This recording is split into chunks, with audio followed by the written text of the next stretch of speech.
अगला है मेवाड़ पठार।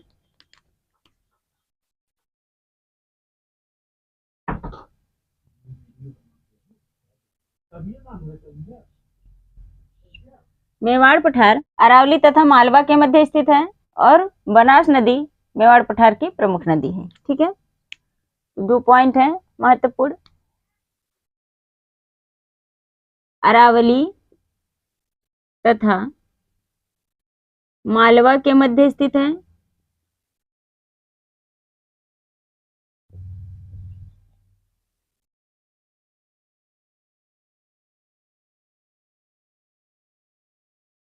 और बनास नदी प्रमुख नदी है, मेवाड़ पठार की प्रमुख नदी है।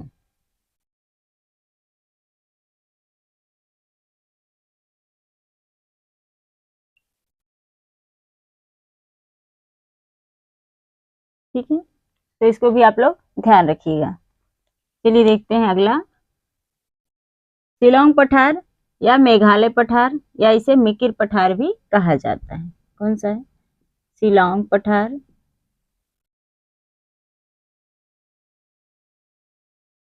या इसे मेघालय पठार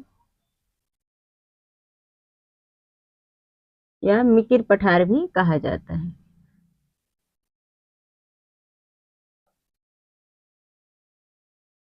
बच्चों, शिलोंग पठार गारो, खासी, जयंतिया इन पहाड़ियों से मिलकर के बना है। ठीक है, और शिलोंग पठार की सबसे ऊंची चोटी का नाम है नोकरेक। यह एक जैव संरक्षित क्षेत्र है।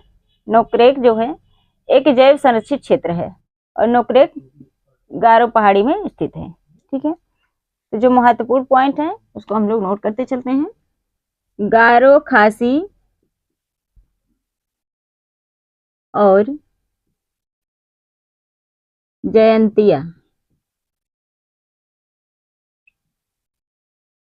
पहाड़ियों से मिलकर बना है।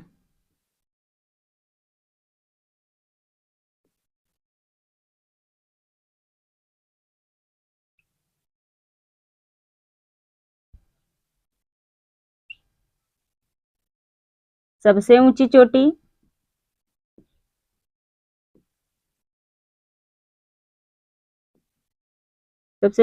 का नाम है नोकरेक और यह एक जैव संरक्षित क्षेत्र है। क्या है? जैव संरक्षित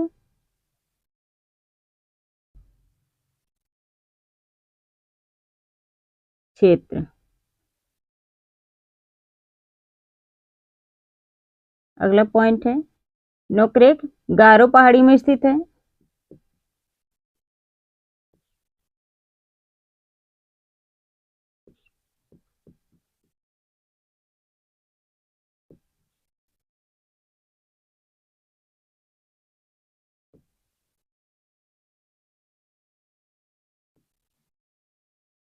अगला पॉइंट है, खासी पहाड़ी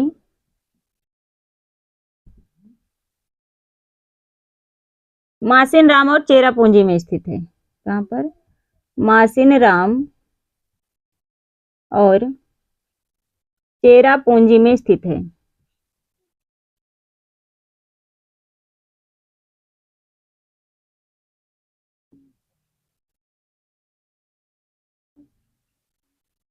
अगला पॉइंट है, मेघालय की राजधानी क्या है? शिलोंग। यह है खासी पहाड़ी में। मेघालय की राजधानी शिलोंग खासी पहाड़ी में स्थित है।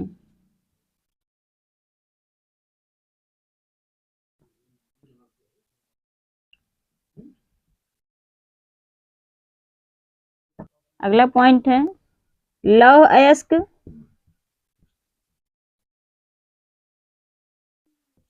यूरेनियम तथा कोयले के भंडार पाए जाते हैं।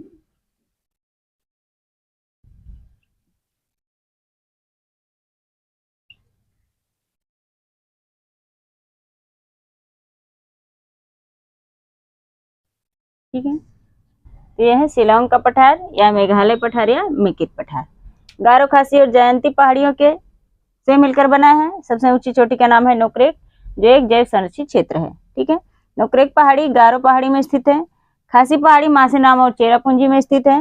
मेघालय की राजधानी शिलांग खासी पहाड़ी में स्थित है और खासी पहाड़ियों में लौह अयस्क, यूरेनियम तथा कोयले के भंडार पाए जाते हैं।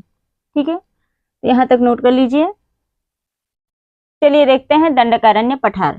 दंडकारण्य पठार मध्यवर्ती भारत, छत्तीसगढ़, उड़ीसा, आंध्र प्रदेश, तेलंगाना तथा महाराष्ट्र में स्थित है और यह एक ऊबड़ खाबड़ पठार है। दंडकारण्य पठार एक ऊबड़ खाबड़ पठार है और यह पठार नक्सली प्रभावित पठार है। दंडकारण्य पठार एक नक्सली प्रभावित पठार है। छत्तीसगढ़ में इसे बस्तर का पठार भी कहा जाता है। तो चलिए महत्वपूर्ण पॉइंट को आप लोग नोट कर लीजिए। पहला पॉइंट है, यह मध्यवर्ती भारत,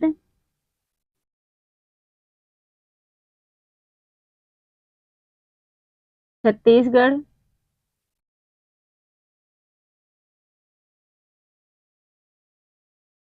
उड़ीसा,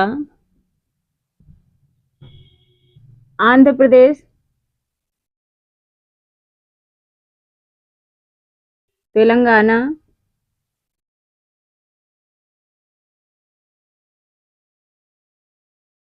और महाराष्ट्र में स्थित है।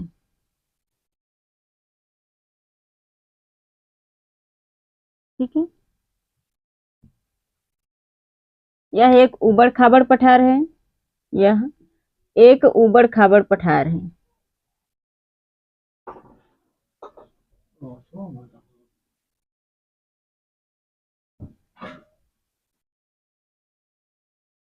और यह नक्सली प्रभावित पठार है।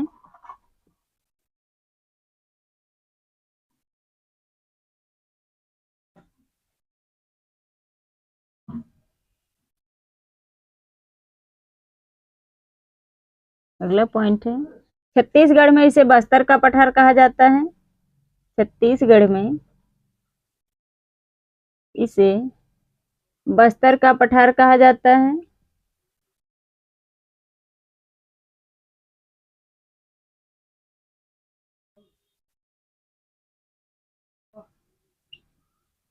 और बस्तर का पठार टिन धातु के लिए प्रसिद्ध है। ठीक है, दंडकारण्य पठार में उड़ीसा के 3 जिले हैं। क्या है? दंडकारण्य पठार में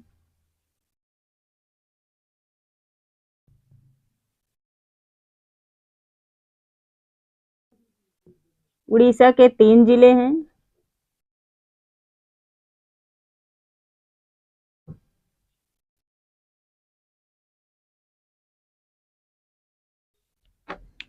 कौन कौन से 3 जिले हैं? पहला है कोरापुट, दूसरा है कालाहांडी,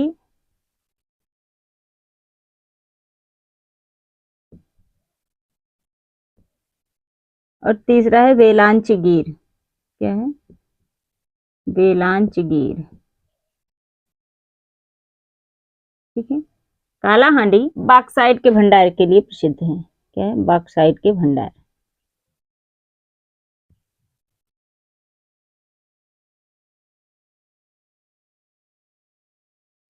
तो यह है दंडकारण्य पठार। यह मध्यवर्ती भारत, छत्तीसगढ़, उड़ीसा, आंध्र प्रदेश और तेलंगाना और महाराष्ट्र में स्थित है। ठीक है, यह एक ऊबड़ खाबड़ पठार है और यह नक्सली प्रभावित पठार है। ठीक है, छत्तीसगढ़ में इसे बस्तर का पठार कहा जाता है और दंडकारण्य पठार में उड़ीसा के 3 जिले हैं। कौन कौन से? कोरापुट, कालाहांडी और वेलांचगीर। ठीक है, कालाहांडी बॉक्साइट के लिए प्रसिद्ध है। तो बच्चों, यह है दंडकारण्य पठार। यहाँ तक आप लोग नोट कर लीजिए। चलिए देखते हैं दक्कन का पठार। अगला है दक्कन का पठार। बच्चों, दक्कन का पठार प्रायद्वीपीय पठार में त्रिभुजाकार आकृति में भारत का सबसे बड़ा पठार है और दक्कन का पठार 3 भागों में विभाजित है। आंध्रा का पठार, कर्नाटक का पठार और महाराष्ट्र पठार। बेसाल्टिक लावा से निर्मित होने के कारण यह काली मृदा से संपन्न पठार भी है। ठीक है, तो चलिए देखते हैं दक्कन का पठार। कुछ महत्वपूर्ण पॉइंट है, आप लोग नोट करते चलिए। प्रायद्वीपीय पठार में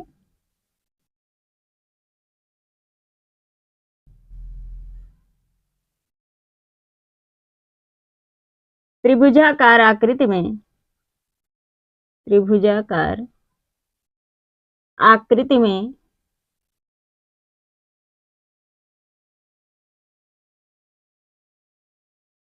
भारत का सबसे बड़ा पठार है। क्या है? भारत का सबसे बड़ा पठार है।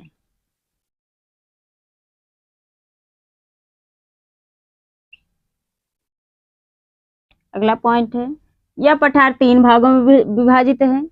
यह पठार 3 भागों में विभाजित है।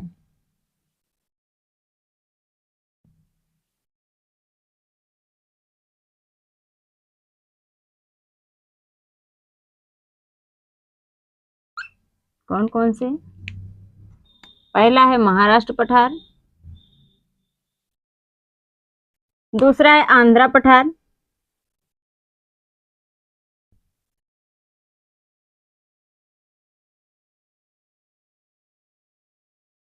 और तीसरा है कर्नाटक का पठार।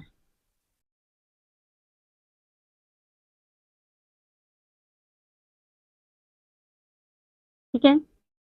दरारी ज्वालामुखी उद्भेदन के कारण दक्कन पठार का निर्माण हुआ है और बेसाल्टिक लावा से निर्मित होने के कारण यह काली मृदा से संपन्न पठार है। ठीक है, तो चलिए एक एक पठार को हम लोग विस्तार से पढ़ते हैं।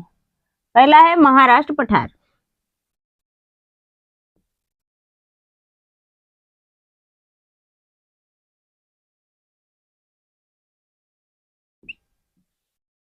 महाराष्ट्र पठार के भी कुछ महत्वपूर्ण पॉइंट हैं। काली मृदा पाई जाती है, पहला पॉइंट है काली मृदा पाई जाती है।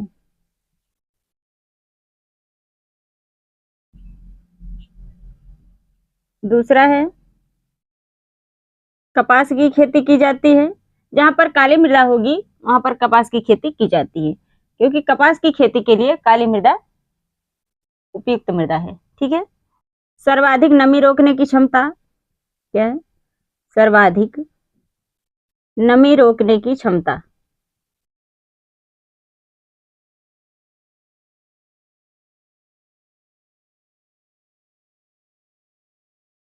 अगला पॉइंट है बिना सिंचाई कपास की खेती।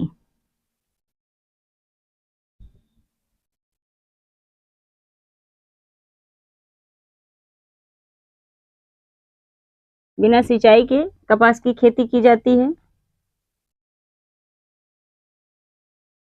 अगला पॉइंट है महाराष्ट्र का पठार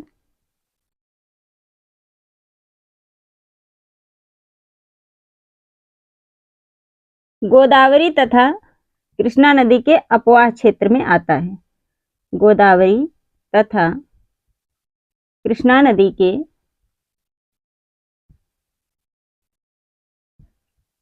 अपवाह क्षेत्र में आता है।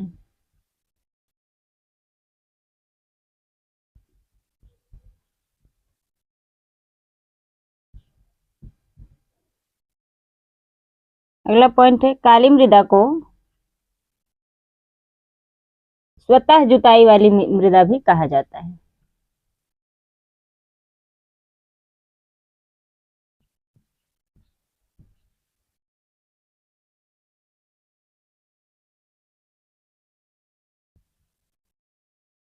ठीक है, तो यह है दक्कन का पठार। प्रायद्वीपीय पठार में त्रिभुजाकार आकृति में भारत का सबसे बड़ा पठार है और यह पठार 3 भागों में विभाजित है। महाराष्ट्र पठार, आंध्रा पठार और कर्नाटक का पठार। ठीक है, तो महाराष्ट्र पठार को मैंने आप लोगों को बता दिया कि काली मृदा पाई जाती है, सर्वाधिक नमी रोकने की क्षमता होती है, बिना सिंचाई के कपास की खेती की जाती है और महाराष्ट्र का पठार गोदावरी तथा कृष्णा नदी के अपवाह क्षेत्र में आता है। काली मृदा स्वतः जुताई वाली मृदा, काली मृदा को स्वतः जुताई वाली मृदा भी कहा जाता है। क्यों कहा जाता है? क्योंकि इसमें दरार हो जाती है। ठीक है, तो वो दूर से देखने में ऐसा लगता है कि जुताई की गई है। ठीक है, तो यहाँ तक आप लोग नोट कर लीजिए। चलिए देखते हैं आंध्रा का पठार। आंध्रा पठार को कृष्णा नदी 2 भागों में बांट देती है। क्या है? कृष्णा नदी 2 भागों में बांट देती है।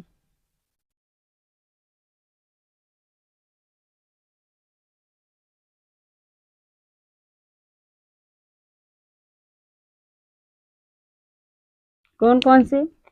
पहला है तेलंगाना पठार,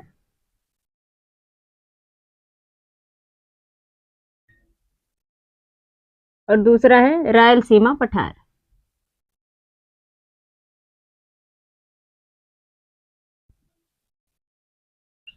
ठीक है, और आंध्र पठार के तटवर्ती क्षेत्र को सीमांध्र कहा जाता है। ठीक है, अगला पॉइंट है आंध्र पठार के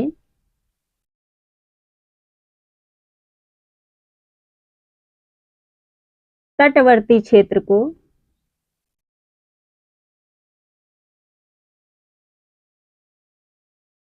सीमांध्र कहा जाता है।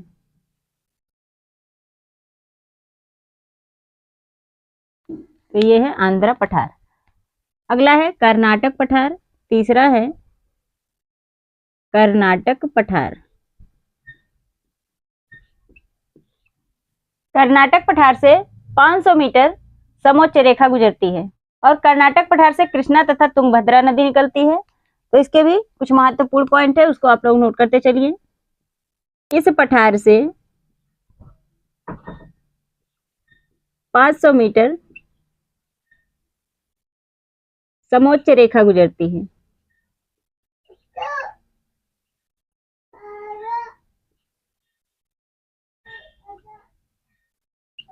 समोच्च रेखा क्या होती है?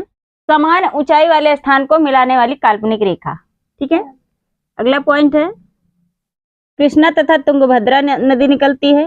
कृष्णा तथा तुंगभद्रा नदी निकलती है।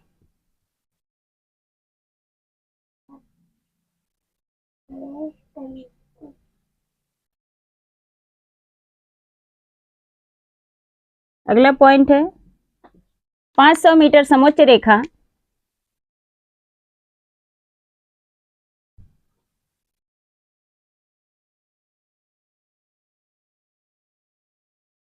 कर्नाटक पठार को 2 भागों में विभाजित करती है।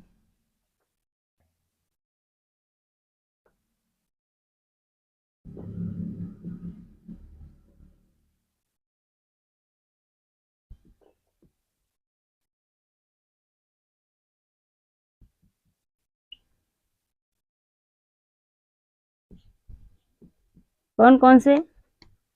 मैसूर का पठार,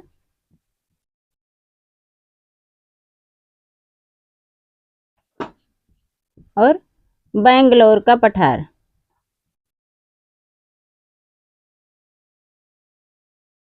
ठीक है, यह है दक्कन का पठार। दक्कन का पठार को 3 भागों में विभाजित किया गया है, महाराष्ट्र पठार, आंध्र पठार और कर्नाटक पठार। ठीक है, आंध्र पठार कृष्णा नदी आंध्र पठार को 2 भागों में विभाजित करती है, तेलंगाना पठार और रायलसीमा पठार। ठीक है, आंध्र पठार के तटवर्ती क्षेत्र को सीमांध्र कहा जाता है। और अगला है कर्नाटक पठार। कर्नाटक पठार से 500 मीटर समोच्च रेखा गुजरती है। समोच्च रेखा क्या होती है? समान ऊंचाई वाले स्थानों को मिलाने वाली काल्पनिक रेखा। ठीक है, और कृष्णा तथा तुंगभद्रा नदी निकलती है और 500 मीटर समोच्च रेखा कर्नाटक पठार को 2 भागों में विभाजित करती है, मैसूर का पठार और बेंगलोर का पठार। ठीक है, तो बच्चों यहाँ पर पठार समाप्त होता है। सभी पठार को मैंने आप लोगों को विस्तार से पढ़ा दिया है और लिखवा दिया है। आप लोग नोट्स बनाते चलिए। तो ये टॉपिक यहीं पर समाप्त होता है। तो मिलते हैं नेक्स्ट क्लास में नए टॉपिक के साथ। Thank you.